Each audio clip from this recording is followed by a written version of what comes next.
এই মুহূর্তের সবচেয়ে বড় খবর, পশ্চিমবঙ্গের ভোটার লিস্ট থেকে 58 লক্ষেরও বেশি ভোটারের নাম বাদ দিয়ে দেওয়া হলো। তো আপনার নাম কিভাবে চেক করবেন বাড়িতে বসে মোবাইল থেকে, এবং বাদ গেল কি না বা আপনার ভোটার কার্ড ঠিক আছে কি না সেটা কিভাবে চেক করবেন তার স্টেপ বাই স্টেপ প্রসেস আজকের এই ভিডিওতে তুলে ধরব। কাজেই ভিডিওটি সম্পূর্ণ দেখবেন এবং কোন জেলা থেকে ভিডিওটি দেখছেন অবশ্যই কমেন্ট করে জানাতে ভুলবেন না। তো চলো ভিডিওটি শুরু করা যাক। তো প্রথমে জানিয়ে দিই, পশ্চিমবঙ্গে এসআইআরের কারণে কিন্তু 58 লক্ষেরও বেশি ভোটারের নাম অলরেডি বাতিল করে দেওয়া হয়ে গেছে, তাদের লিস্টও প্রকাশিত করা হয়েছে।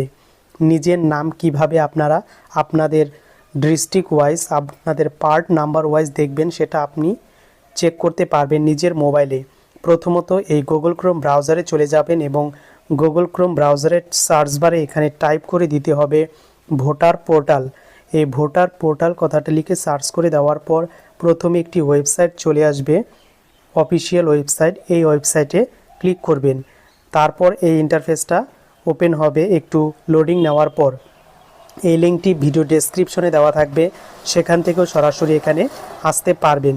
তো এখানে আসার পর নিচের দিকে চলে আসবেন এবং নিচের দিকে চলে আসার পর এখানে একটি অপশন দেখতে পারবেন, search your name in voter list. এখানে একবার ক্লিক করবেন। এরপর এই ইন্টারফেসটা আপনাদের সামনে ওপেন হবে।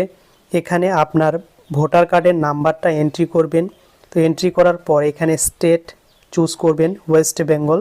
তো আমি ওয়েস্ট বেঙ্গল দিয়ে দিলাম এবং নিচের দিকে এই যে সংখ্যাগুলো আছে সিকিউরিটি বা ক্যাপচার কোড, এই হুবহু সংখ্যা এবং লেটারগুলো এখানে ফিল করবেন।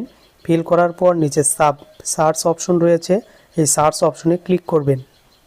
আমি একটি ভোটার কার্ড সার্চ করে নিয়েছি এবং সার্চ করার পর এখানে দেখাচ্ছে নো রেজাল্ট ফাউন্ড। যদি এরকম নো রেজাল্ট ফাউন্ড শো করে তাহলে কিন্তু তার ভোটার লিস্ট থেকে নাম কেটে দেওয়া হয়েছে, অর্থাৎ তার যে এসআইআরের নাম সেটা কিন্তু বাদ পড়ে গেছে। এবার আরেকটি ভোটার কার্ড আমি সার্চ করে দেখাচ্ছি। আরেকটি ভোটার কার্ড আমি যখনই সার্চ করলাম তো এখানে সার্চ রেজাল্ট 1 দেখাচ্ছে, অর্থাৎ এই নামে ভোটার কার্ড অলরেডি রয়েছে। তো এখানে কি দেখতে পারবেন, এখানে আপনার কিন্তু নাম, এস, রিলেটিভ নেম এবং স্টেট, এখানে ডিস্ট্রিক্ট, আপনার অ্যাসেম্বলি এবং পার্ট নম্বর, এগুলো সমস্ত কিছু কিন্তু শো করবে। তো এখানে যদি আপনার সমস্ত কিছু শো করে তাহলে আপনার ড্রাফট ভোটার লিস্টে নাম উঠে গেছে এবং 2025 সাল অনুযায়ী আপনার বয়স কত সেটা কিন্তু এখানে শো করাবে। তো প্রথমে যেটি আমি সার্চ করলাম সেটিতে কোনো রকম ডেটা ফাউন্ড দেখাচ্ছিল না, অর্থাৎ তার ভোটার লিস্টে নাম কেটে দেওয়া হয়েছে। কিন্তু আরেকটি সার্চ করার পর এখানে দেখতে পাচ্ছেন আমার কিন্তু আরেকটি ভোটার লিস্টে বা এই যে ভোটার কার্ডের নম্বর দিয়ে সার্চ করলাম এনার কিন্তু ভোটার লিস্টে নাম চলে এসেছে এসআইআর এর ড্রাফট লিস্টে। এবং ডিটেলসে জানার জন্য এখানে ভিউ ডিটেলস অপশন রয়েছে, এখানে ক্লিক করে আপনারা ডিটেলসে কিন্তু বিষয়টি দেখে নিতে পারেন।